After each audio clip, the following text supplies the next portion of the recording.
Welcome to Lethal Dose, your favorite toxicology-focused podcast where we delve into true crime cases involving drugs and poisons. My name is Venus Dinecko. I'm a layperson fascinated by true crime. My name is Kayla Woods. I'm an author and toxicologist. Let's get started.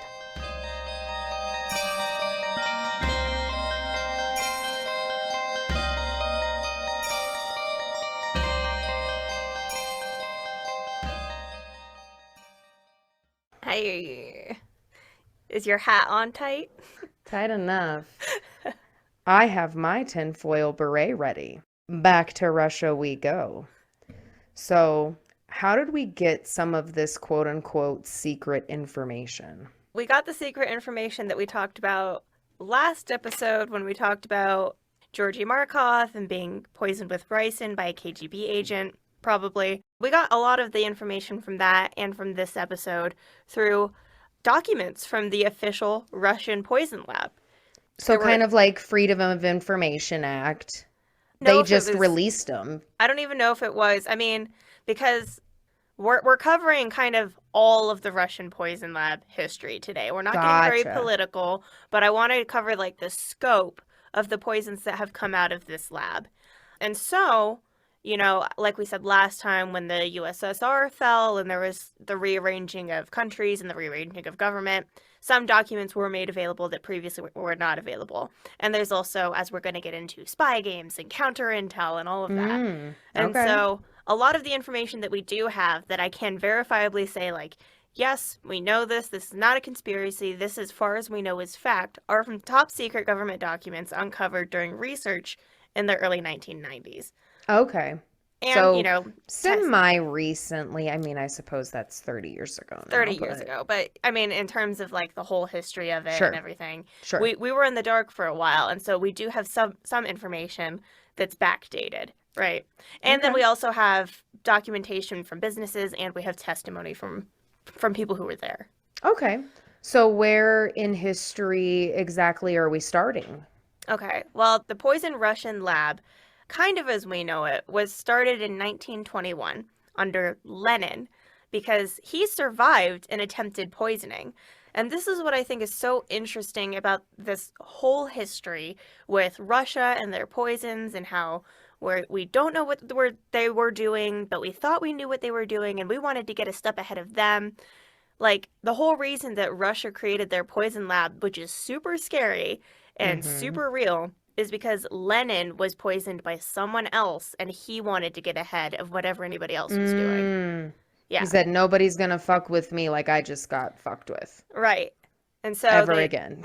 They created this lab that was then called the Special Room. And it was designed for the production of substances to be used against the enemies of the people. Broad scope. But it became more obvious that it had nothing to do with the well-being of Russian citizens and instead referred to the Kremlin or the national leader. So the Special Room is just looking out for the guy at the top. It seems to be a trend over there. Yeah. I don't know that they have much of a choice. Like, when they're that high up in the echelons, it's kind of like, do this or die. Give me a special room or not. Yeah. Okay. So in 1939, this lab, the Special Room, became known as Laboratory 1, or the Chamber in English. Now, the chamber consisted of both a chemical lab and a bacteriological lab. It had a small staff, and often the heads of the chamber in its various iteration were jailed or executed. And so that's, you know, kind of what we were just saying. Like, special room or die. And, like, maybe death is still on the table even after you do what I want. Well, and maybe it's one of those things where, like, they're cool with some villainry, but then when it gets to a certain point and they're like, oh, you know what, there's a line, and then they're like, okay, well, now you die. Well, and who do you know to trust when, like, your boss is the guy at the head of the Russian poison lab who's out to kill anybody who says anything bad about the Kremlin? Right. His boss is basically the national leader. Like, you don't really want anybody between you and the national leader, and you especially don't want that guy between you and the national leader. Sure. Yeah. It's hard. It's hard out here. So The members of the chamber performed experiments primarily on living prisoners, as we discussed in the Ricin episode, to determine the efficacy of these bacteriological and chemical poisons. They used living prisoners. In addition to deadly concoctions prepared to eliminate the enemies of the Kremlin, the chamber also experimented with drugs and hypnotism to be used in interrogations of citizens and also their own agents to make sure that they weren't double-crossing them and they weren't giving away information during their off time, you know? Yeah, I suppose this is all sounding very familiar to the CIA and MK Ultra. Oh, you don't say. Yeah, when they did that whole LSD testing and then people were jumping out of windows. And the whole reason that MK Ultra and the LSD experiments were conducted is because we didn't know what the Russians were doing, and we thought we knew, and we thought it was LSD. And I think there was some LSD, but like it wasn't as big of a focus as we, meaning the United States, CIA, thought that it was. Yeah. Anyhow, back to Russia.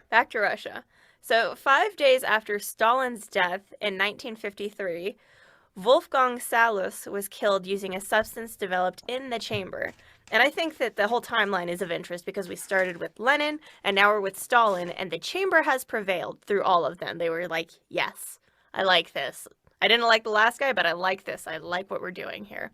Soviet intel reported happily that German officials were not suspicious about the circumstances surrounding Salus's death and concluded that it was a result of pneumonia rather than external forces.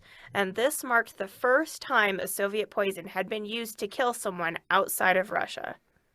I'm surprised it took that long. I mean, they were busy at work for over 30 years. So, I mean, patience is a virtue for which they have time. In 1953, so same year, the Soviet regime announced that the chamber had closed.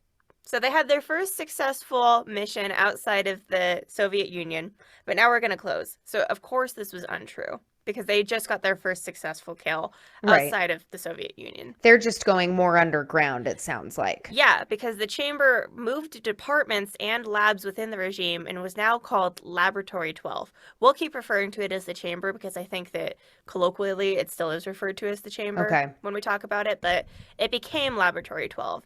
And in secret documents when they didn't want you to know what they were talking about, they called it Lab X. This is very Chemical X. I know. What you need to make the Powerpuff Girls. Yeah, sugar, spice. But just Lab X, that basic name. Yeah. In my opinion, I like the special room better.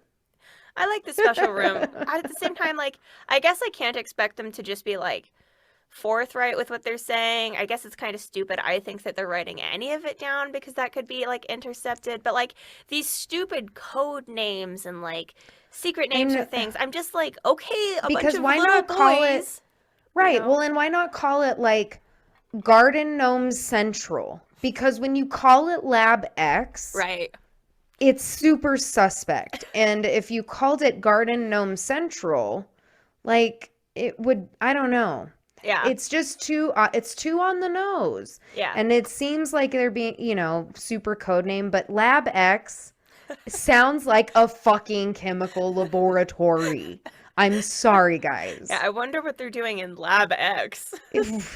Anyhow, so Lab X, Lab 12, its purpose was now to make products to be used against the enemies of the people who lived in Europe in exile. So now they're spreading. After this first successful kill outside of the Soviet Union, they're like, we can just make this our goal. Because the people within Russia, we have other means of dealing with. But the people outside of Russia, we don't have as much control over. So we should get on that. Got it.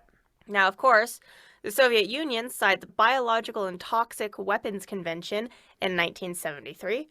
I imagine that since we're doing a whole ass episode, that didn't mean that they stopped playing with biological and toxic weapons. Pretty much nobody did. And we could do a whole episode where I just rant about weapons conventions, chemical weapons conventions, because they're all just so... They're doing it to show face. It's ceremonial. It just seems entirely ceremonial. Yeah. Well, and we kind of touched on it back in season 1 when we covered Agent Orange and the rainbow herbicides, because it was kind of like America was like, okay, so how are we going to get around this? Yeah. Yeah. So it does very much seem to be just a sign of a pen and no intent for the highest good. Right. And it doesn't, but I can only do one of these big political things at a time. Season, so. Right. So, anyhow.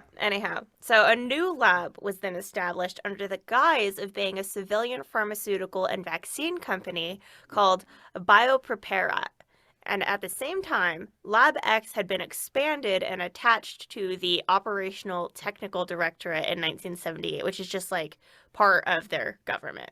And this is where this technical directorate was where the assassination umbrella used to kill Georgy Markov was tested. So now Lab X is intrinsically a part of this. Got it. And we have this Biopreparat, which is clearly just like a cover. Like they might have made pharmaceuticals and made a profit because we love it. We love to see some money.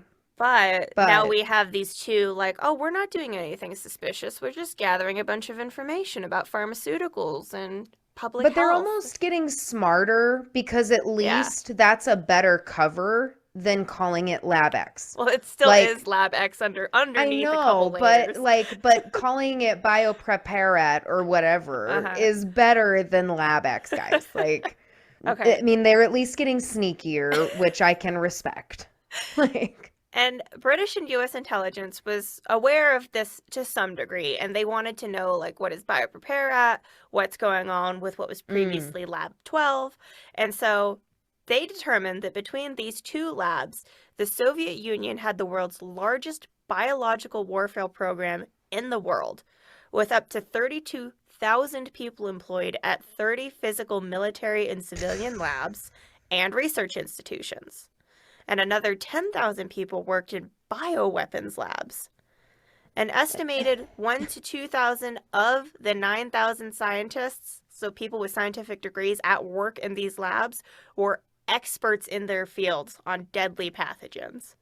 So that's huge. Yeah. Like, enormous. Like, 32,000 people working at these 30 different labs or whatever, like that's double the population of my hometown working for this. And then 9,000, there weren't 9,000 people like anywhere doing like I know. That's fucking scary. Do you think that any of them were like, when they were kids and they were like playing with their science kits, that they went, you know what I want to do when I grow up?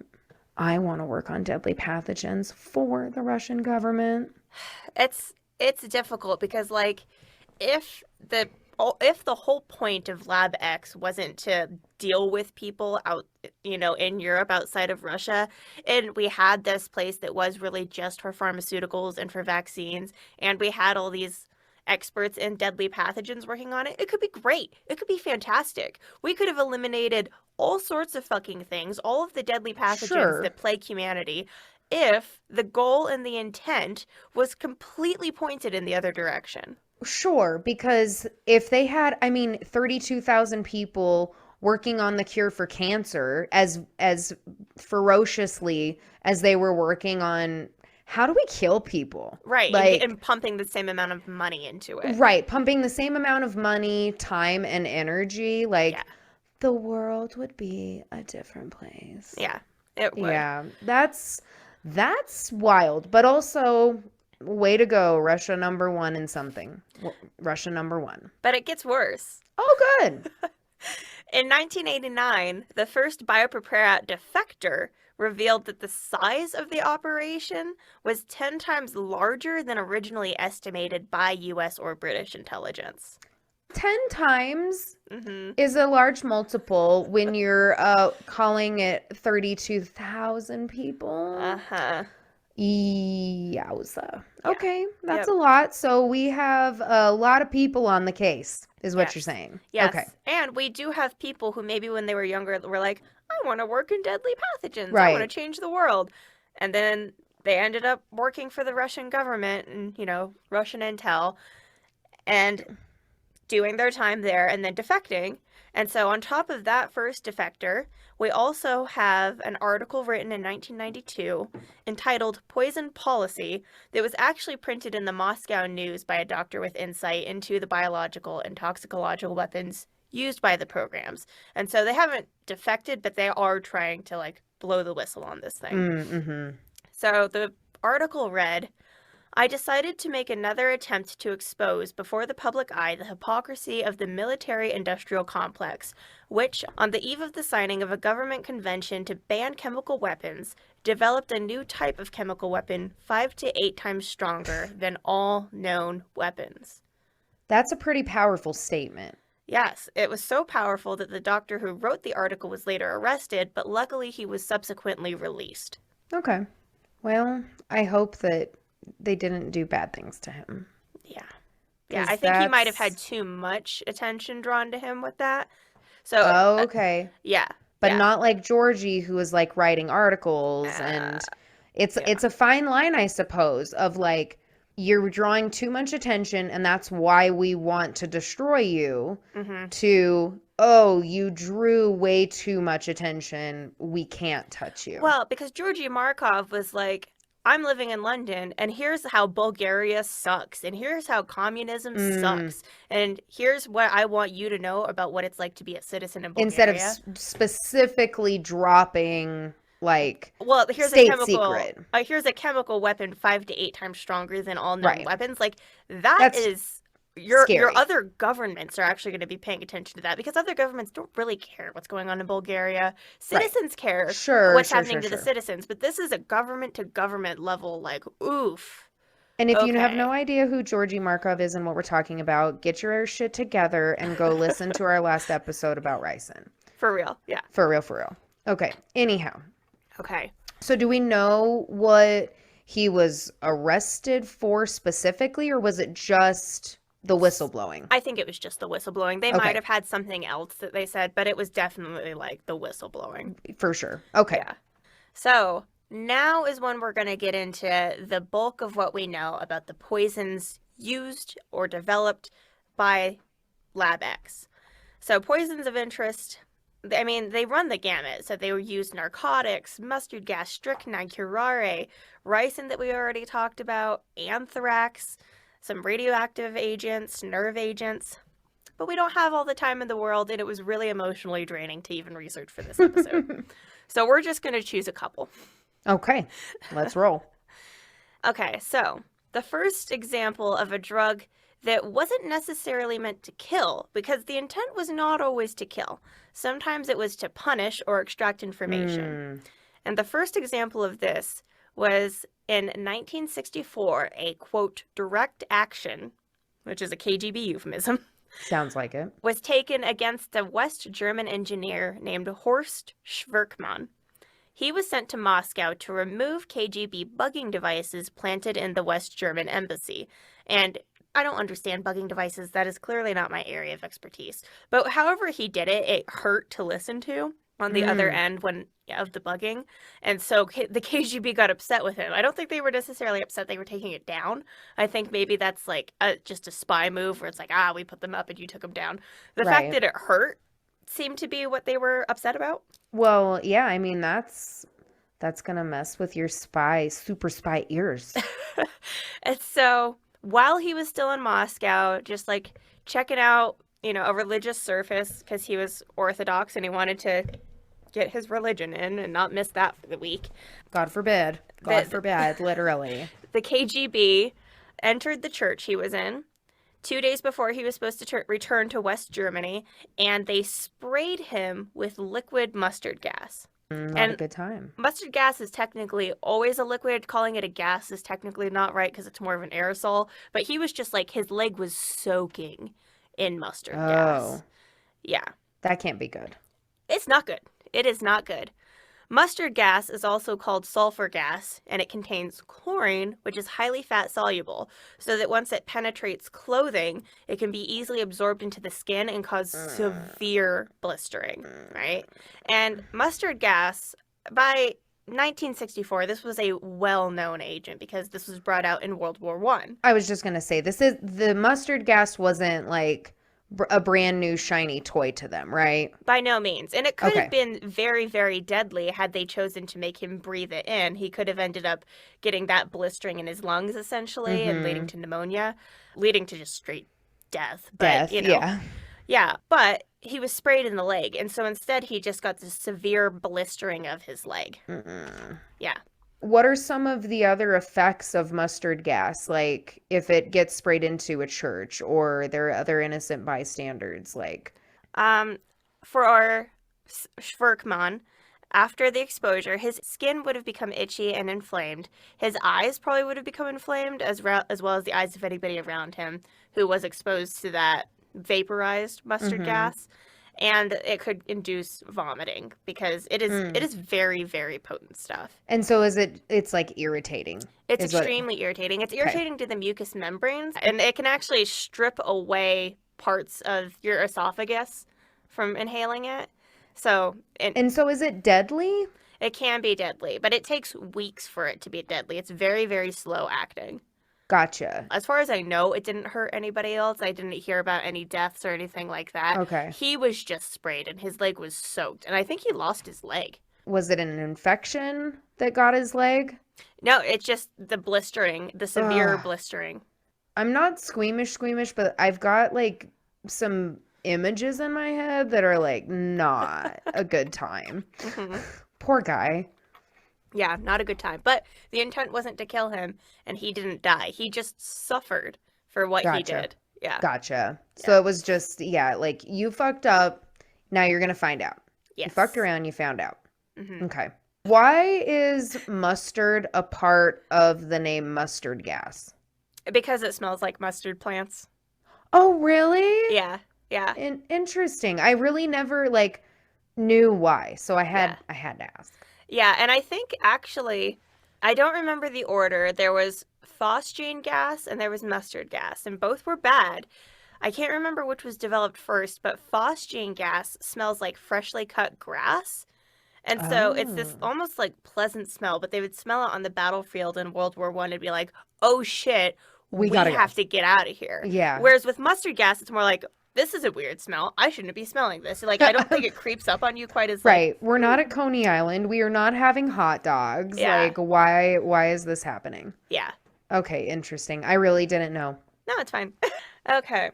As I said before, the KGB was also interested in substances which could be useful in interrogations and assuring that their own agents weren't double agents. In particular, the chamber investigated several supposed truth serums. These were also an interest of the U.S. at the same time and was another major focus of the MKUltra program. Right. Because it was like this whole spy versus spy thing. Yeah. Like, and not like the funny Mad TV, like, cartoon, but like very like, well, we're going to get them to tell us the truth. And they're like, no, we're going to get them to tell us the truth. Like, I don't know. And then everybody's just liar, pants on fire. And there isn't a very good truth serum as far as I know.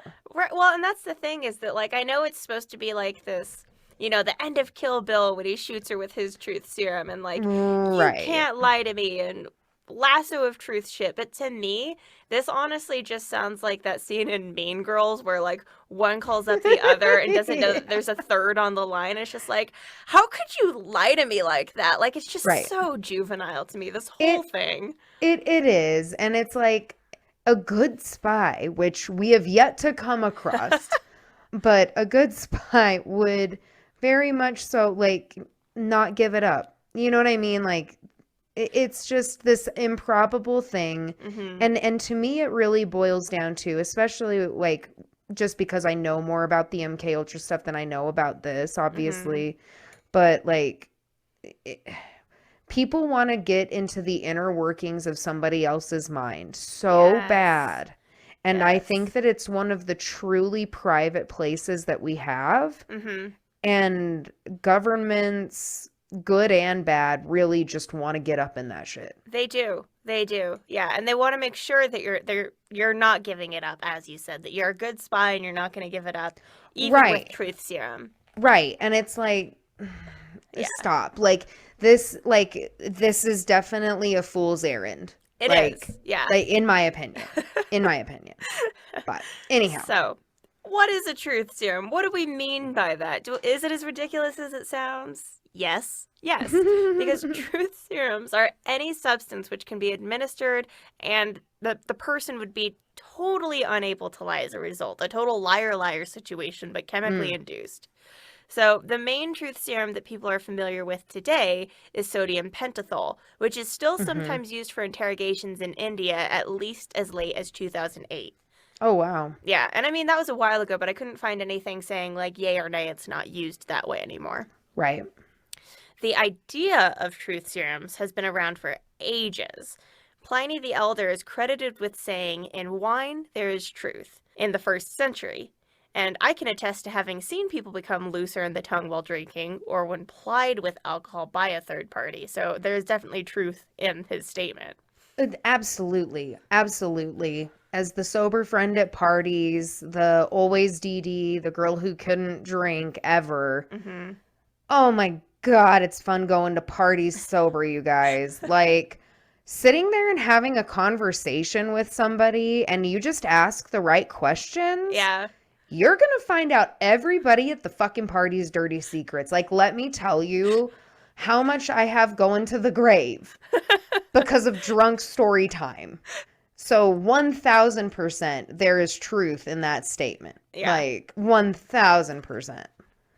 And then in the 1910s, there was an obstetrician that noticed that the anesthetic scopolamine caused patients who were supposed to be asleep to deliver information in an automatic way. Why was an obstetrician needing patients to be asleep? Because twilight sleep was a big thing that we were doing in the 1910s to deliver babies. Explain this. Yeah, I'm not getting the twilight sleep. Like, is twilight sleep like is that when you're like in and out of consciousness? No, it is sleep, but it's not real sleep because it's just pain management, really, is what it was. And so the whole reason they introduced it in the first place, allegedly, was that Queen Victoria chose to be chloroformed for the birth of one of her children. She was like, I have done this like 7 times and I'm not doing this again while I'm awake. Fucking over it, guys. Yeah. Like, oh, okay. So, like, she's like, fucking knock me out. Give me the chloroform. Give me the rag. I am not living through this again. I will see you on the other side one way or another. But so chloroform, scopolamine, these are anesthetics though. So it was meant for pain management so that you weren't awake for it, but it's an anesthetic. So you just don't remember it. The pain is still there, but you don't remember giving birth. And so I guess So is that the twilight sleep is just not remembering it? It's not remembering it. And I don't know how knocked out you are. So I don't know if you're able to like be able to push. I kind of feel like you're so knocked out you can't push the baby out, which seems like it could lead to some severe complications that maybe they didn't think all of the way through. I mean, as a person who can't give birth, like I don't think about this too much anymore, but like I'm pretty sure you need to push. Right. I'm like the baby does not crawl out of that little hole. Yeah, and I don't think that your uterus or your cervix contracting does 100% of the work. No, my understanding is that the contractions are just like, hey, this thing's happening, whether you're ready or not. Yeah. But you have to bear down and push the baby out. Yeah. Right. But, right. So it was an anesthetic. It didn't actually get rid of pain. To get rid of pain, the scopolamine had to be paired with morphine, which was very easy to do. So overall, this whole twilight sleep thing was very dangerous. But from it, they were like, hey, when the women are not quite all the way out, they say a bunch of wacky shit to me that I probably shouldn't have heard and then don't remember saying it. And then another thing I wanted to say about scopolamine is that it's been called the zombie drug because there's this whole urban legend around it where you're supposedly you go to South America is always where these stories take place. And somebody will come up to you and blow a powder in your face and you are completely under their control and you'll empty your bank account and you'll like rob people and give them the money and you won't have any memory of it, which is not a thing. Okay. It's not a thing. It's not a zombie drug.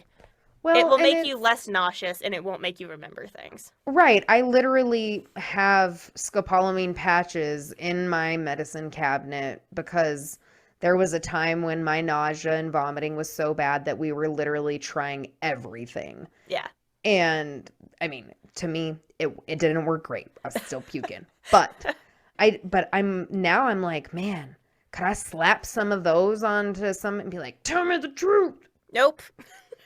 Doesn't work. The thing is that somebody might be very open with you about whatever, but it doesn't mean they're telling you the truth. It's very true because even like I was saying with all of the drunk story time, like there are some of those stories that I'm like, this is based on fiction. This is not reality. Like, but it's one of those things where if something is so real to somebody or they've told that lie so many times, you can make it seem like that, at least to yourself. And so if you're on the zombie drug and you're just like, yeah, you know what I did? I fucking like lassoed like 13 cows at once. And I'm just like, weird flex, but all right, Josh. I don't even think you have to believe it. I think that if you are on an anesthetic, you might just come out of it and be like, I was Dorothy in The Wizard of Oz. And you might believe that. And you believe that. Well, I mean, and there are so many of those videos that are, you know, like, and so to me, it sounds like the scopolamine is more like the videos that we see of people who had their wisdom teeth taken out and then they're saying crazy shit to their mom, like, stop touching my tit. So we started out with scopolamine, Twilight sleep. In the 1930s, American police forces began using anesthetics like scopolamine and barbiturates like sodium amytal to conduct investigations to investigate corruption. I'm sure that went well. I'm sure they got all the same useful information we were just talking about. Yeah, sure. During World War II, these drugs found another use in treating traumatized soldiers because under the effects of the drugs, they were able to discuss the painful events they endured during the war, which seems very similar to the ketamine therapies that we have today. It does. It does. Of course, Nazis experimented with mescaline in the Dachau concentration camp, and the CIA explored alternatives like LSD and cannabis as truth serums. Not the cannabis, you guys. Not the cannabis. Gonna make me hungry and tell all my secrets. Their effectiveness made them an essential component in interrogations, but I just don't see how that lasted. I don't see how that lasted at all. Now, I will plug it again because last podcast on the left is simultaneously doing the MK Ultra series as we're recording these, and I think we'll still be putting it out when Ricin releases. So go listen. After you listen to us, go ahead and listen to them because Marcus Parks has a great description from the CIA on what pot was like clinically. Oh my God, I can't wait for that. Hilarious. It is so funny and it's so true. Marcus Parks does mispronounce vasodilator, so he does not know all of his chemistry. You can come back to us for all of that. But it's a good series still. No, and he does good research and he does a hell of a job wrangling in the rest of the bunch. So kudos to Marcus Parks. Yes. He heard them cats good. Yes. Despite never being accepted by American courts at any time, most of the articles I was able to find on truth serum, doing my research here in 2022, were debates on whether or not truth serum should be used in post 9/11 interrogations of suspected terrorists. Which brings us to the torture debate surrounding truth serums. Yes. This is kind of a long quote, but I think it's important. Mental pain or suffering alone is not sufficient under the UN Committee Against Torture's definition because interrogations must intentionally inflict mental pain or suffering for certain purposes such as obtaining information. With truth serum, the mental pain or suffering would be a side effect of the drug-induced divulgence of information. As a result, the administration of truth serum falls through a lacuna in the Committee Against Torture's definition of torture. Oddly enough, the threatened administration of truth serum does constitute torture because of the mental pain of a threat satisfies the intent requirement, but the side effect of mental harm from the use of truth serum does not. Oh, what a fun paradox, though. Yeah. Like, threatening truth serum is, in their eyes, more malicious than actually using it. Did I understand it right? Yeah, exactly. Interesting. But I also just think that it's so backwards that at no point in history did it actually yield any sufficient information. And then we have all this, post 9/11 fear-mongering that's like, we should use truth serum. And it's like, but it's torture. Right. And haven't we learned anything about torture? I know in the years following 9/11, our record was very, very, very, very bad. But, like, come on, guys. Come on. Yeah, interesting. Specifically, though, there was one Russian substance of major interest in the chamber that was a truth serum, and it was called SP-117. Rumors say that this was the most effective truth serum developed by the KGB to be used in interrogations. It was supposed to be extremely effective because it didn't have a scent or a taste, and so you could just put it into somebody's drink, they'd spill their guts to you, and they wouldn't remember. Yeah, unknowing. So there's none of that whole, we're going to threaten it, then we're going to actually do it. It's just unbeknownst to them. But again, akin to the LSD drugging done by the CIA. Gotcha. Exactly, yeah. Gotcha. Do we know anything more about it? Like what it was chemically, or is this all still under lock and key, this SP-117? I don't think it was real. I just don't even think it was real. I think that this Should I get my tinfoil beret back on then? Yeah, you got to put your hat back on. After this, I think that we really start diving into a lot. In fact, I have allegedly bolded here because I need to remember to start saying allegedly. Because usually we cover these cases where it's like, yes, this person has been convicted. Yes, this person pled guilty to doing this. This is all so much from this point, allegedly. Allegedly. So, allegedly, assassinated ex-FSB, so later half of the KGB, the FSB, an ex-FSB officer, Alexander Litvinenko, suggested that Russian presidential candidate Ivan Rybkin was drugged with SP-117 by FSB agents during the 2004 presidential election, which would be a big fucking deal, right? That would be a big deal. But, like, there's no... Like, there's no proof. The fact that Litvinenko said it is like, okay, interesting. We're going to talk a lot about Alexander Litvinenko in the second half of this episode because we're going to focus entirely on his assassination. And so, like, potentially this is true because he's saying it's true. But we have no idea what it is. And just the whole, like, oh, it's the perfect truth serum. It's not only a truth serum, but you can't taste or smell it. Like, it's too good to be true. It seems like it is. So maybe they did do something to this candidate, and then, you know, he dropped out because shit got weird. But I don't think it's true. I don't think that this actually happened. And I don't research much, but Kayla is very, very particular on sources and making sure that we have it together for what we present. And so I appreciate you mentioning that this is something that we don't have concrete evidence for. Well, and speaking of that, I did get some books. Thank you, patrons, for giving us your donations, which allows us to get books. And if you want to become a patron and help us get books, you can always find us over on Patreon at patreon.com/LethalDosePod. I got this book, and it was called The KGB's Secret Poison Lab, or something like that. And I got quite a bit of information from it, that it's never good to get things from one source. Sure. And so as I was fact-checking all of these, there was a lot of stuff that didn't quite seem right in that book. Oh, right? Interesting. And so I was like, okay, this is about as good as jumping off point as Wikipedia is, right? Oh. So that wasn't great. And then I found another book called A Very Expensive Poison by Luke Harding, which talks entirely about the Litvinenko assassination, which we're about to get into. And that was a great one. And I also found a documentary that interviewed him a lot. So I was like, I can't just have Luke Harding be the one guy that's my source. But basically, A Very Expensive Poison is just a narrative version of this report that was released in 2015 by the UK. And it's very dry, but it's essentially the exact same thing. One just has narrative breaks and the other doesn't. So gotcha. Luke Harding was good. More palatable. Yeah, the other book that I found interesting, but I'm not sure how credible, Luke Harding seems to know his shit. So. Well, thank you for not bringing us a pile of bullshit. I try very hard not to, but like I said, I know you do. It's really hard with this episode to be like, this is true, I don't know about this, and also everything is allegedly. Well, everything's allegedly, and it's also, Russia is kind of number one for misinformation. If, you know, them and China are always fighting for that title, but so it's hard to say what is a misdirect. Right, exactly. Because to me, What if the SP-117 is a misdirect to something else? Right, and who like, knows? I've got my tinfoil beret ready.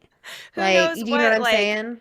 What would is Litvinenko want to get from continuing the misinformation? Or maybe he was misinformed. Maybe he's misinformed because he's not high enough up on the food chain. Yes, I do think he was kind of high up, but we will get to that. When there's 32,000, oh wait, 10 times, 320 fucking thousand chemists or fucking lab scientists working on it. What? Yeah, like, it's intense. That's I don't want to be the one that's in charge of the chain of command for 300,000 fucking people. Yeah. Sorry. No, it's fine. It's fine. But in terms of all of that, we are going to get into it right now. Right meow. Okay, assassination of Alexander Litvinenko. As I said, he was a former FSB agent who specialized in eradicating organized crime in Russia. So, like the Russian mafia. He was he knew a lot about the Russian mafia. Okay. He defected from Russia to Great Britain in 2000. And then he proceeded to write books and journalistic articles in Great Britain that sought to expose what he knew about the inner workings of the Russian government and crime. And he was apparently also working for MI6, which is the UK Foreign Intelligence Service, specifically military intelligence. Mm-hmm. I don't, again, pretend to understand how any of this works. But apparently he was working for MI6, and he also worked for Spanish intelligence. So he was like a big deal in the Russian dissident scene. Yes.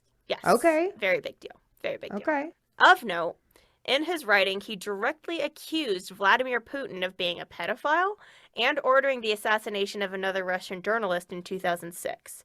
And shortly thereafter, the events leading to Litvinenko's own death began. So I'm guessing that this is a large part of why this whole assassination thing got going. Yes. Yeah. He called out Putin directly and called him a pedophile, so yeah.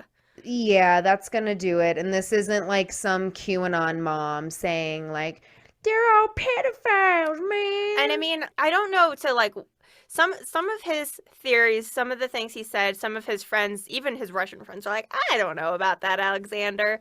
Like, the whole reason he called Putin a pedophile is because he kissed the belly of a young boy, which, weird, very weird, should not have been done. Maybe as a pedophile. I'm not going to back the guy, but it's not the red shoe QAnon Wayfair. Well, and it's right, but it's also Ghislaine Maxwell. It's not that. That's who I was thinking. And it's not. It's a little different. It's different. Yeah. It's inappropriate for sure. It's inappropriate, and I mean there are real pedophiles. I mean it's almost. It reminds me of. Do you remember when all of those kids and their coach were stuck in the cave? And everybody was trying to save them. And then Elon Musk and his douchiness rolled up to the party and said, I want to be the savior. And there was a guy who was like an expert in diving caves. And then Elon Musk called him a pedophile. For wanting to save the kids. Oh, yeah. I'm here for any Elon Musk bashing. And so any type of faux pas. I mean, I love to rub it into all the crypto bros. But anyhow, if there are crypto bros in the audience, I love you. I don't hate your crypto broiness, though. So in July of 2006, things got even more fucked up for Litvinenko. Laws were passed in Russia which allowed Russia's spy agencies to eliminate extremists anywhere abroad. They also expanded the definition of extremism to include libelous statements against Putin or the administration. And not just Putin. It didn't say Vladimir Putin in the law. No, it said, but just like the leader. government. Yeah. Nice getting that in there so you could basically have free reign to do whatever the fuck you want. Like, he made fun of my khakis. Yeah. Off with his head. Yeah. Or no, not off with his head. Let's poison him. Exactly. We have to make it discreet still. Right. Like I said, I'm not going to pretend to fully understand what the public is even allowed to know about MI6. But apparently, Litvinenko was being paid on retainer for them, but was not a full-time agent in 2005. So before that law was passed, he was doing business with them and Spain, but was like a part-time spy, which I don't get, but whatever. Sure. To become a more valuable asset and become full-time, he needed to find Russians that clients of MI6 would want information on. And obviously, Litvinenko had a bit of a hurdle with finding Russians because he defected, a lot of his friends were in jail, but he did have one person whom he met in 1995 that he was able to reconnect with for the purpose of gathering information. And this man was Andrei Lugovoy, a Moscow businessman who was willing to collect information in Moscow and deliver it to Litvinenko in London, which would make money for both men. Win-win. Unfortunately, Lugovoy's constant travel to the UK from Russia around this time to, get into business with Litvinenko aroused suspicion at the UK consul regarding his visa. And Lugovoy just explained it away as, I'm just visiting a friend. I'm just visiting a friend a lot from Russia to the UK. We're besties. We're besties. And I'm a Sagittarius globetrotter. But there are no friends in spy games. No friends. On October 16th, 2006, Lugovoy flew into the UK from Russia with a partner named Dmitry Kovtun and a container of polonium. Alrighty. Yeah, this is where it gets intense. There's a lot of sounds like it. Things escalated very fucking quickly. I mean, there was a lot of nitpicky human social interaction that I just skimmed over because it wasn't super interesting. So we're here now. No, I want to get to the meat of it. Get me to the poison polonium. Scotland Yard is still not entirely sure how they managed to smuggle the substance into the country, and they assume that it had to have been a very small amount, TSA approved type thing. Sure. Yeah, 3-ounce container or less. They think that it was maybe stored in the wall of a pen, in the well of a pen. Mm-hmm. Not an umbrella this time, eh? No, not an umbrella. In a pen or as a gelatinous shell so that it couldn't be found in any way, but if you maybe put it into a liquid, now it can disperse as polonium. I like that they get creative. You listeners know that I do not like a predictable bitch. And so I really like that they're mixing it up. They're not using the same poison. Mm-hmm. They're not using the same storage. Love to see it. Yeah. So let's talk a bit about the poison that they're using this time. You don't need very much to kill somebody with polonium because polonium-210, which is the parent form that they were using, has a minimum LD50 of about 1 microgram, which is a millionth of 1 gram. And I tried to express what a microgram was last episode. It fits on a portion of an LSD tab. It is so small. And that's the LD50. Weight for weight, polonium is around 5 million times more toxic than hydrogen cyanide. Oh, good. And the oral LD50 for polonium-210 is about 50 nanograms compared to about 250 milligrams for hydrogen cyanide. So just in case you needed more of a visual for that. Yeah. So this is, it's reminding me of the fentanyl versus heroin situation. Right. Okay. Similar to that. But the thing about polonium is that it's not chemically poisonous. Its hazard comes from its intense radioactivity as an alpha emitter. And so that makes it also very difficult to handle safely. Yeah, and especially when you're trying to be sneaky with it, especially if you're trying to dose somebody with it, because, we all know the scene in the beginning of Simpsons where he's got the, radioactive tube and he's, trying to grab it and stuff. If you're trying to dose somebody, you're not in a hazmat suit. No. You're not, do you know what I'm saying? Do you know what I'm getting at? Yeah. They're throwing all caution to the fucking wind. I don't think anybody explained to Lugovoy or Kovtun the danger of handling this at all. And that'll become very clear. Okay. But a couple more things I just want to say before we get into it so that everybody else sees where I'm coming from and the holy crap, what the fuck are you guys actually doing? Alpha emitters are the safest, big air quotes, the safest type of radioactive substances that we have. Okay. Because alpha emitters, it'll get stopped by skin, clothes, that'll stop it. Now, you can end up with contamination of your skin, so you could end up with some cancerous cells from contamination, but it will be stopped by your skin. The danger is if you ingest it and then it has free reign in your body, because then it'll just start ionizing cells left and right. And so is this something that is general knowledge among the scientific community at this time, or was polonium researched by Russia alone? Okay, this is 2006. No, we knew a lot about polonium at this time. Because we knew that we could make nuclear weapons from it, and so this will come into play later in the story as well. We knew that we could make nuclear weapons. We kind of all agreed we weren't going to do that it wasn't very effective, and it was kind of sketchy to do that. But there were a couple commercial uses for polonium. Gotcha. But in general... So we knew about it. So this wasn't something that was developed solely by the chamber. No, not whatsoever. Got it. Okay. Polonium is dangerous to handle, as I just said, because of the alpha emitters. So you shouldn't inhale it.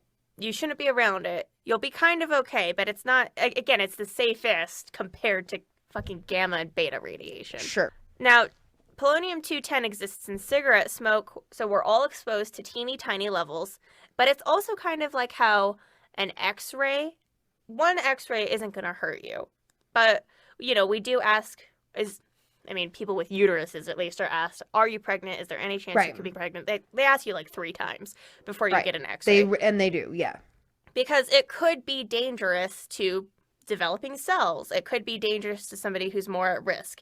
So limited exposure won't hurt you, but if you have exposure to more than one X-ray, it could hurt you. So the assassins meet up with Litvinenko at a security company in London. He thinks that they're just talking business. And it becomes immediately apparent that we're dealing with another set of fucking bumbling idiots. We love to see it.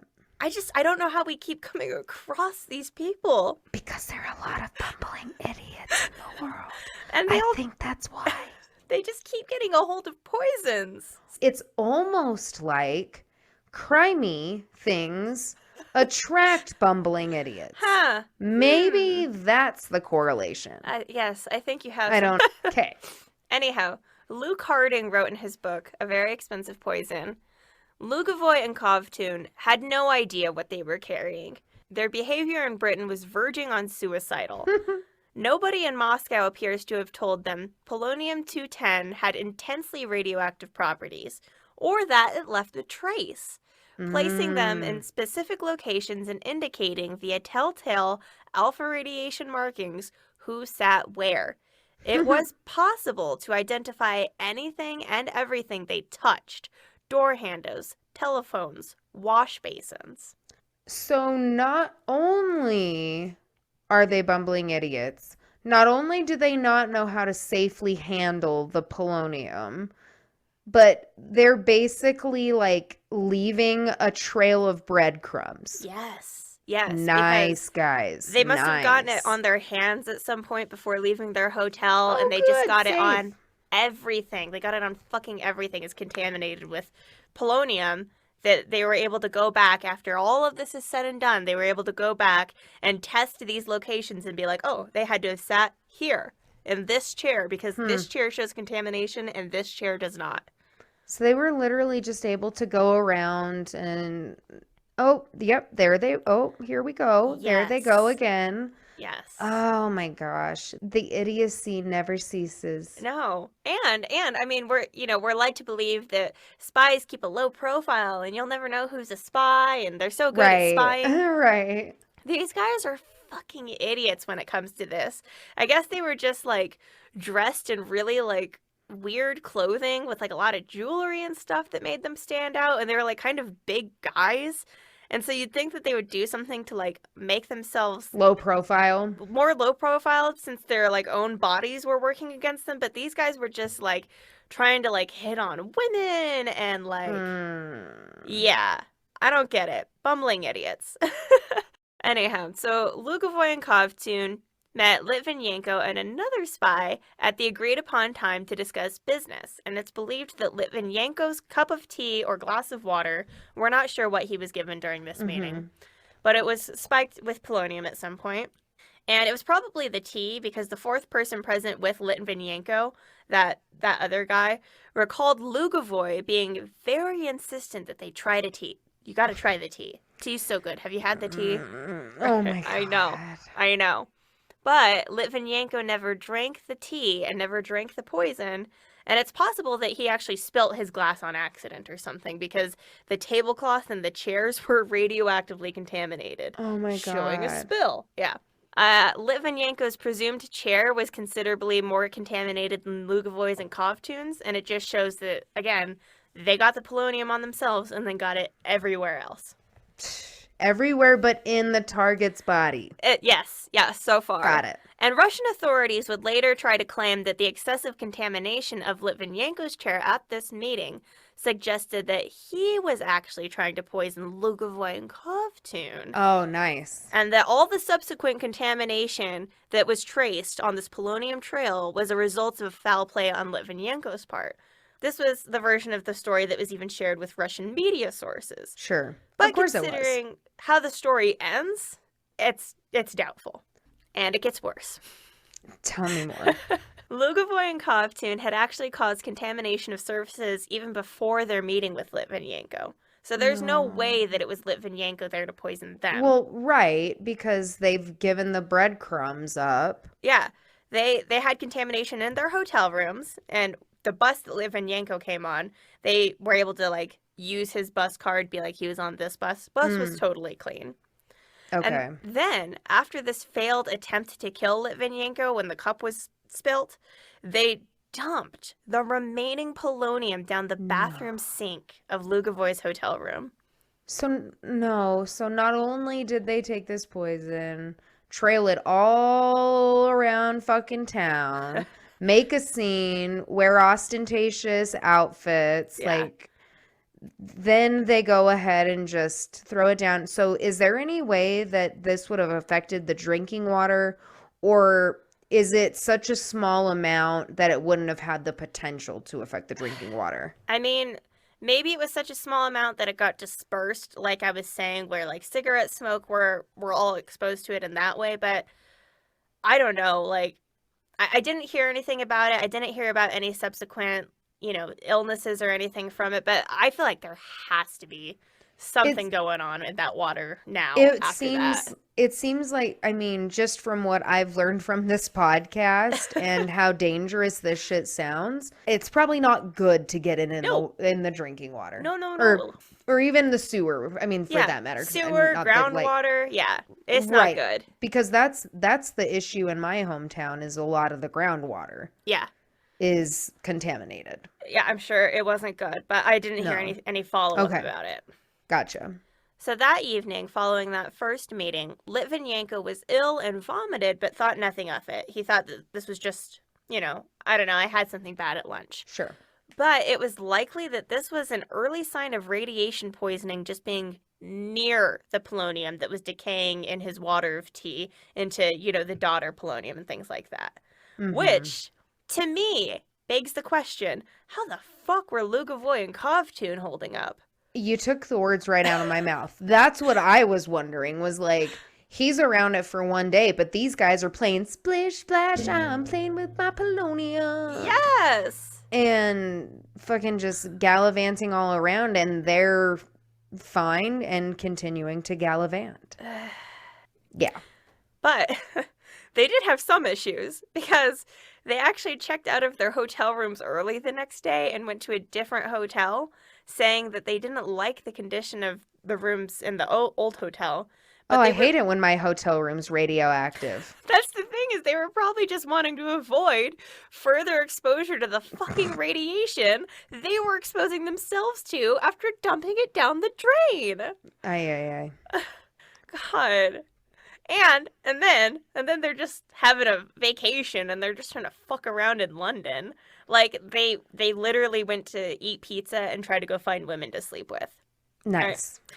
So they didn't succeed in their assassination, but you might as well live it up in London. And so there's this story where they're flirting with some women, and one of them asks where they're from, and they tell her Russia. And she jokes, "Oh, are you guys with the KGB?" And these two fucking idiots just stop talking to her. Oh my, guys. Right? They don't what try a to tell. They don't try to play it off. Like, they don't act offended. Like, Russia doesn't. They just stop talking to her. And then Mother Russia made them stop talking. And they were in an elevator at the time, and so it was just like awkward silence. Oh my God. Later they saw this woman again, and she tried talking to them, and they just ignored her like they'd never seen her before. Oh my God. And it's like, way to make yourself stand out. Yeah, like this they can't get much worse at this point unless they literally walked into MI6 and said, "Hello, I'd like to report a crime. I am the crime. I am criming all over Great Britain." I just as spies, you would think that they would have higher intelligence and charisma stats than this. Think, but their skill tree got all fucked up. I'm starting to think that you and I would make better spies. I don't want to be a spy. I don't need that kind of stress in my life. All right, fair enough. Me either, I suppose, but... Okay, on the 17th, they met with Litvinenko again for dinner, which was uneventful. It was just a dinner. And then they tried to get Litvinenko to go clubbing with them, but the married Litvinenko refused. Traces of radiation could be found at the booth at the restaurant and the sex club that Lugovoy and Kovtun attended without Litvinenko. So they still are spreading around. The next day, they're still spreading around polonium everywhere. Well, and they really said, like, we're failing our fucking mission, but we might as well go party, even though, A, we didn't get the target to go with us, because B, spies got to get laid too. Got to work off that pizza. So then Lugovoy and Kovtun flew back to Moscow, totally unsuccessful, and Lugovoy returned to London on October 25th, and on the plane ride there, his plane seat would later show radioactive contamination. Oh, wow. Yeah. But this trip was also not to bring about Litvinenko's demise. By all accounts, it should have been, because Lugovoy had just learned that Litvinenko was about to testify in court about the Russian mafia, so it would have been like a perfect time to have offed him in terms of spy coordination. But it's unknown why Lugovoy didn't use his vial of polonium that he brought on Litvinenko at this time. Rather than using the vial, he again poured the polonium down the drain of his hotel bathroom, and he fucking got it everywhere. I don't understand this at all, because he had to clean up spilt polonium with towels, which he then just left, and he left the empty container that the polonium was in the trash can. God. And there was so much fucking polonium, so much astronomical amounts of radioactive contamination that the guys who came in when they were following the polonium trail got the readings. And then they turned around and were like, we can't stay here. We have to leave. Jesus. Yeah. And then the towels, I guess, like, had been thrown down the laundry chute for the hotel and hadn't been washed yet. And were so fucking radioactive that they had to be sent to the Atomic Weapons Establishment at Aldermaston, which is the UK government nuclear facility. Wow. Yeah, he just got polonium everywhere. Absolutely everywhere. Yeah. Yeah, and then Lugovoy flew back to Moscow and contaminated his airline seat on the way back. So, now it's Kovtun's turn to give it a solo shot. He flew to London from Moscow via Hamburg on October 28th with a vial of polonium that also left radioactive contamination everywhere he went. Kovtun met with a restaurant manager friend while in Hamburg and asked if he knew a cook who worked in London. The friend did, and Kovtun told him, quote, "I have a very expensive poison. I need this cook so he can put the poison in Litvinenko's food or drink. He's just being totally out there with, this is the plan." And just broadcasting it. Yeah. And Kovtun tried to explain to the friend that Litvinenko was a traitor, which the friend did not care. He was in Germany. He was like, why would I care about this? He also said that, you should be upset. You should personally feel motivated to help me with this. And the friend told Kovtun that the cook wasn't going to ruin his life for Kovtun's cause, and that poisoning Litvinenko was nonsense, because he's like, what is this? What Acme? are we doing here? Like a Riley cartoon? Right. And that Kovtun should get a real job. Adding fucking insult to injury here. I like this guy. Right. He's like, I like him. Don't be dumb. Yeah, seriously. And get a job. You're a terrible fucking spy anyway. Okay, so then Lugovoy flew into London on October 31st with his entire family. He brought his whole family. Low profile. Yep. And the family was in London because they were going to watch a soccer game while there and do some sightseeing. while Dad's doing quote-unquote business. Yeah. So anyhow, while they're doing their sightseeing, Kovtun meets up with him, and Lugovoy and Kovtun set to their final attempt to kill Alexander Litvinenko. Kovtun had actually still managed to get the number for the cook, and he called him up because, he was like, this guy's integral to this plan that I have, because I'm even such a though good he spy. wants no fucking part. I'm sure he doesn't. And so Kovtun calls the cook late that morning, and this is the first time he's calling the cook, is the morning that they need him. But the cook was busy. And basically said as much. He's like, I'll call you back. I got shit to do. Right. And he never calls him back. So Kovtun and Lugovoy had counted on this guy so much that now they have to rearrange all of their plans that they made with Litvinenko because they have to go to a different restaurant. Oh my God. And these fucking bumbling morons told Litvinenko that he had to hurry to this meeting where they were planning to poison and kill him. Right. Because they had to be quick because they needed to leave to catch the soccer game. Priorities. Yeah, but. So the restroom where Kovtun and Lugovoy freshened up or probably prepared the polonium in whatever way they did that showed high levels of radioactive contamination. I'm shocked at this point. Yeah. It showed contamination in 2 of the stalls, below the hand dryer, and on the sinks. Oh my God. Yep. Why use soap when you can use polonium? Yeah. Lugovoy and Kovtun ordered a pot of tea for their meeting with Litvinenko. They each poured a cup for themselves, and then they poured the polonium into the remaining tea in the teapot. They knew at this point that Litvinenko was unlikely to order anything himself. They'd gotten to know him enough to know that the restaurant was too fancy, and so they offered him the rest of their tea. We're not going to drink it. Here's some tea. Have a drink at this meeting. And then they were like, okay, we got to split. We got to go catch the game. Litvinenko poured himself a small cup of the poison tea, took a few swallows, and then didn't even finish his cup because he thought it was too bitter and it was already cold. But it was enough. Later, it was found that Litvinenko ingested 26.5 micrograms of polonium, the equivalent of about 175,000 x-rays all at once. Oh, that's a lot of x-rays and a lot of radiation in your belly. Yeah, it's not good. It's not good. No.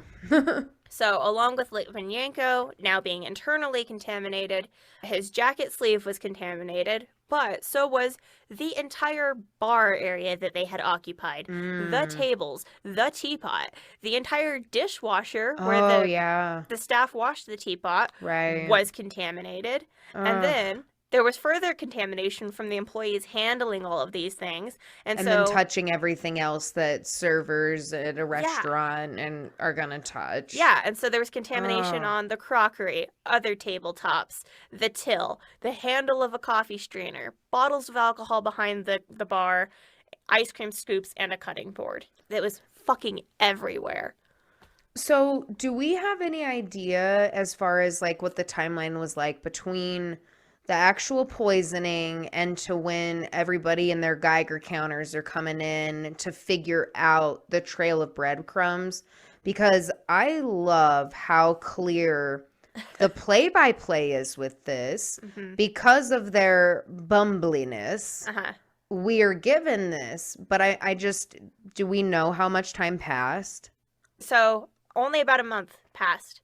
Oh, wow. So the polonium trail left by Lugovoy and Kovtun between mid-October and Litvinenko's hospitalization in early November was actually sought out and recorded in December of 2006. It was found using alpha detectors and swabs from contaminated areas and objects and were sent to both the Atomic Weapons Establishment, which I've already mentioned, and the Health Protection Agency to verify that this could have only been left by polonium-210. They were very specific. Okay. And, of course, their trail was verified with CCTV footage, witness statements, and phone records that they got from June to November of 2006. So on top of the polonium trail, like, as much as I need to be saying, allegedly they did this, allegedly they put the polonium in the teapot, it's pretty fucking apparent. Well, because this is worse than blood at a crime scene. Like, there's blood batter analysis, right? Like that exists, but this is even better. This is way better because blood splatter analysis isn't even admissible in court, I don't No, think. it's not because it's just it's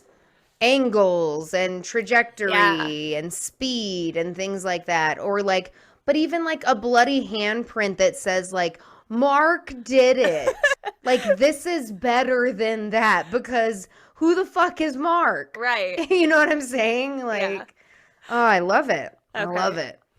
Well, I don't love that he died. Let me clarify. Right. Of course. Right. Of course. Right.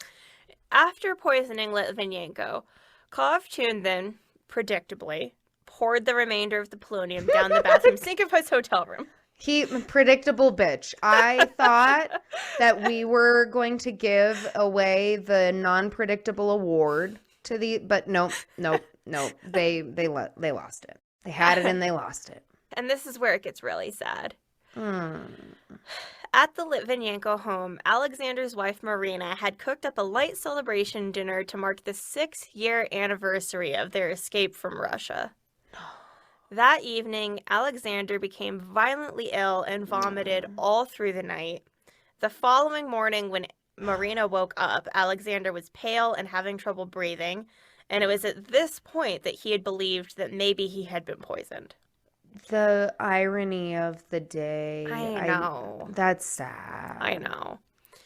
Marina and Alexander attempted to treat his condition at home on the advice of a doctor friend, but on November 3rd, Alexander finally allowed Marina to call for an ambulance. The paramedics who arrived diagnosed Alexander with a bacterial infection. They recommended water and painkillers and then left. Alexander's condition continued to worsen. He experienced diarrhea, then bloody diarrhea, and the doctor friend was again called, and this time he actually made a visit to the home. He took one look at Alexander and stepped backwards, absolutely horrified, and is quoted as having said, "I don't know what illness it is, but it looks very much like typhoid fever, but it is not typhoid fever." Oh, yeah, and that's not a good look. No. This doctor then announced that Alexander needed immediate hospitalization. Of course, upon arriving at the hospital, he was diagnosed with gastroenteritis and dehydration and given a course of ciprofloxacin, which is an antibiotic. This did stop his vomiting, but his condition was still very worrying, and Litvinenko's white blood cell count and platelet counts were actually found to be low and steadily dropping. At first, they attributed this to the effect of the antibiotics, but then Marina told them that she was concerned that he had been poisoned and mentioned that he had a past as a former FSB agent. Still, the doctors didn't want to jump to conclusions here. They were like, let's see if the ciprofloxacin will work.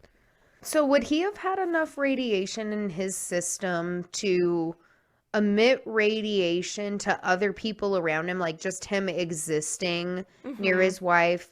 Like, this might be a silly question, or people who know about radiation are like, what the fuck is she asking right now? No. But I'm genuinely curious and I don't know enough about it, so I'm gonna fucking ask it. No, he was at point of exposure now. So yeah, I don't think it's a silly question at all. And actually, Marie Curie's notes, we still can't examine them. We can't hold them in our hands because they are so contaminated that they're still giving off radiation. That's crazy. So yeah, he was a danger to the people around him. Yeah, I guess that's a better way to put it. Like, was he a danger to infecting other people with his poisoning, essentially? Basically, yeah. Yeah. Wild. On November 11th, Litvinenko's hair began to fall out. On the 12th, he complained of a sore throat, and on the 13th, Marina noted that he had lost a shocking amount of weight in a very short window of time. A hematologist was assigned to Litvinenko's case this same day and described him as looking like a cancer patient undergoing chemotherapy, because essentially, he was. He was, yeah. Yeah. It was just a lot more free-form, less targeted, maybe. Yeah. On November 14th, a heavy metals test and biopsy were conducted, and a new doctor assigned to the case thought that Litvinenko looked like someone with acute radiation sickness. He even wrote in the file, "Ask radiology regarding, check radioactive sources of poisoning." A Geiger counter was then brought into Litvinenko's room on November 15th, but it detected no emissions from his body because the counter could only find beta or gamma emissions. So it couldn't so it wasn't catching the alpha. Right, it couldn't find the slower moving alpha particles. Gotcha. Yeah. The only counters actually capable of detecting these were at the British Nuclear Weapons Center in Aldermaston. The same day, the results of the biopsy came back and pointed to a potential diagnosis of thallium poisoning. The levels of thallium found, however, were very faint. Despite this, Litvinenko confirmed to the medical staff attending to him that Russian intelligence was known to use radioactive thallium. Following this line of reasoning, they began to treat him with Prussian blue, which may have been effective for removing any polonium remaining in his system, but at 2 weeks I find it unlikely that there was any stray ammonium remaining. He was probably already just fully contaminated. Right. Like, the damage is already fucking done. Basically. There is no return, like, reversing the clock on this. Right. And that's all that it does is Prussian blue is a chelating agent that is mostly used to pick up cesium and thallium. But if you were to look at the periodic table in the same row with both cesium and thallium, that's where polonium is. And it has actually a smaller atomic radius. And so I don't know why it couldn't also be used to pick that up since it's smaller, but there's just really no literature suggesting that it has been used for that. So I don't know. Short of that, I mean, it wasn't going to reverse the effects of the poisoning. And at this point, he needed a bone marrow transplant. Like, he is not doing well. Right. On November 17th, Litvinenko was transferred to a specialist ward at a different hospital, and upon his transfer, he was met by 2 detectives who were ready to investigate his illness as a criminal act. And Litvinenko already had a name for them, Lugovoy. Litvinenko had experience as a detective himself for the FSB, and as such, he understood that all he had to offer Scotland Yard were observations and that he had no physical proof. So it made it a little bit more difficult. But according to Scotland Yard, his observations were extremely helpful and very detailed, and he only got a few particulars wrong, like the color of the teapot he got wrong. Pretty innocuous. Yeah. And he couldn't remember Kovtun's name because he disliked him so much he couldn't even remember his name. I love that. The shade. Yeah. Like I can't be bothered with remembering his name. I don't even fucking like him. Right. As much as he was like, I think it was Lugovoy, they actually weren't able to discern, okay, was it Lugovoy, Kovtun, or this Italian man who also was with them at this fated meeting 2 weeks prior. Oh, right, because there was a 4th person. There was a 4th person at the first meeting, but there was also a 4th person at the meeting where they actually poured it into the teapot. Gotcha. And so they thought maybe it was this Italian guy. Okay. The police interrogation concluded on November 20th, and that same day, Litvinenko was moved to the ICU as his major organs began to fail. But still, something did not seem right. Litvinenko was experiencing bone marrow failure and gastrointestinal deterioration that thallium would produce, but he didn't have one key symptom of thallium poisoning, which was peripheral neuropathy. Either way, Alexander knew he was close to the end. Like, he was not trying to lie to himself. His friend knew, his wife knew, but doctors were still trying to treat him and cure his still mysterious illness. Mm-hmm. His lawyer came and helped him draft up a final statement, which he signed on November 21st. On the 22nd, doctors officially abandoned their diagnosis of thallium poisoning, and a meeting was held amongst his staff to discuss possible diagnoses, including cytotoxins, cobalt, and polonium, though they didn't seriously consider that polonium was the one. Is it just because of its difficulty to obtain it, or just like because like they're like this is highly unlikely? I think that's it. I think that they were like, it's so there's no way to obtain the amount, But so they were like, since we don't know what it is, but we're pretty sure that it's radioactive poisoning of some sort, they decided to send a whole liter of Litvinenko's urine to the nuclear facility at Aldermaston and have them test it. That night, Alexander went into cardiac arrest twice and was placed on life support. The following day, he was put into an induced coma, but still suffered a 3rd cardiac arrest. At 9:21 p.m. on November 23rd, Alexander Litvinenko was pronounced dead. While Marina and Anatoly Litvinenko grieved the loss of their husband and father, they were as yet unaware that only 6 hours before, the atomic weapons establishment had reported back to the detectives on the case that Litvinenko's urine was terribly contaminated with radioactive polonium.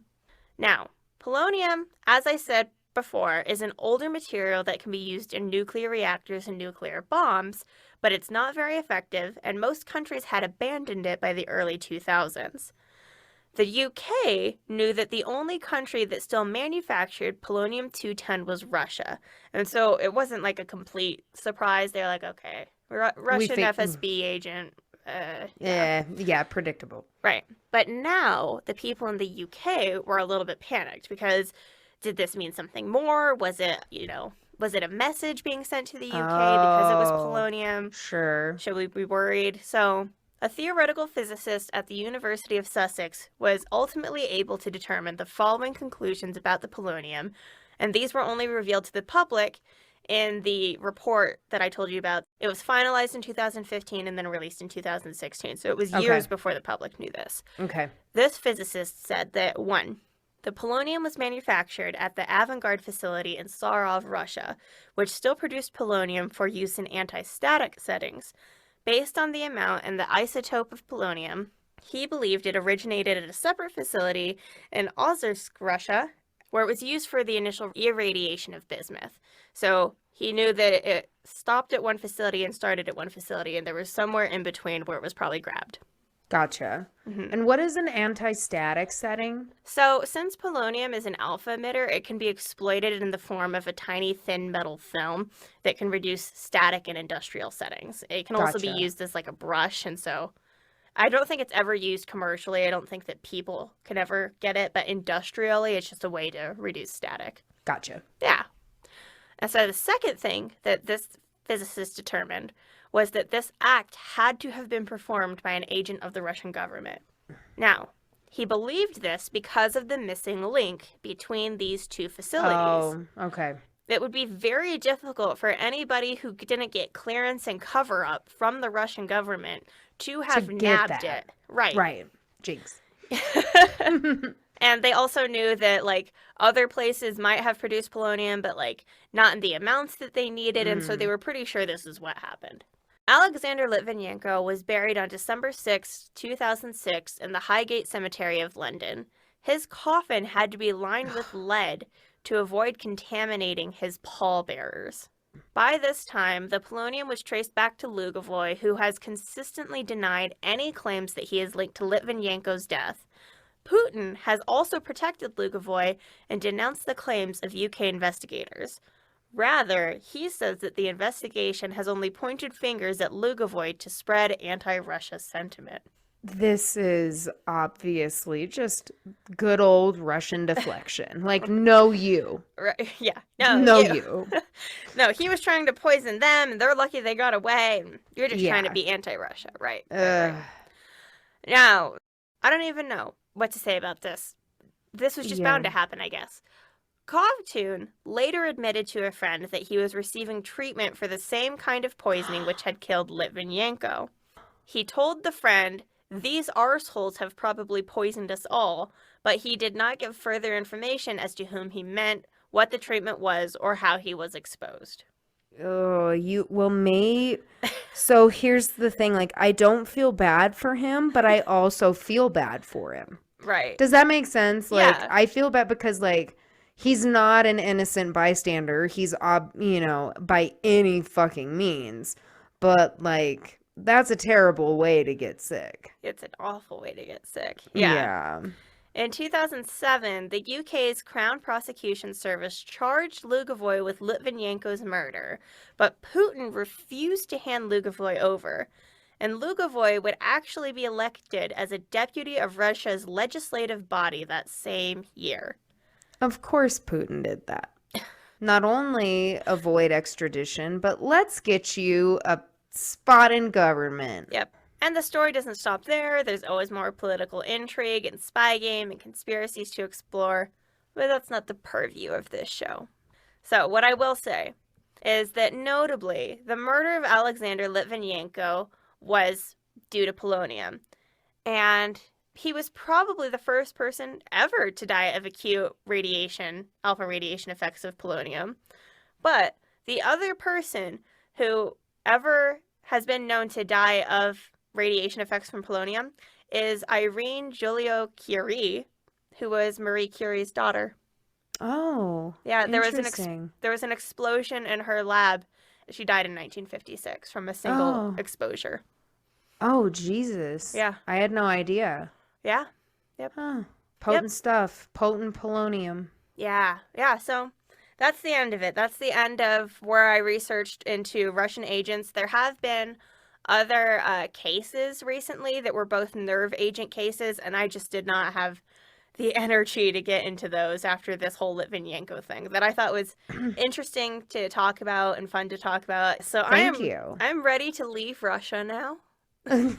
Let us leave Mother Russia. She's got problems right now, so good time to leave. I have decided to start causing problems on purpose. Yeah, I think it's a good time for us to bow out, but thank you for taking us on this wild Russian ride.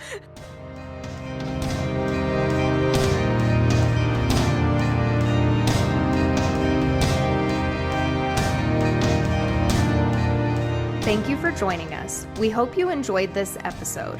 Please like, follow, subscribe, and review us wherever you get your podcasts.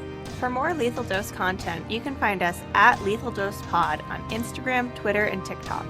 For an overdose of content, subscribe on Patreon for exclusive episodes and much more. The show theme is Look Far by our dear wizard friend Fogweaver. More of their music can be found on bandcamp.com.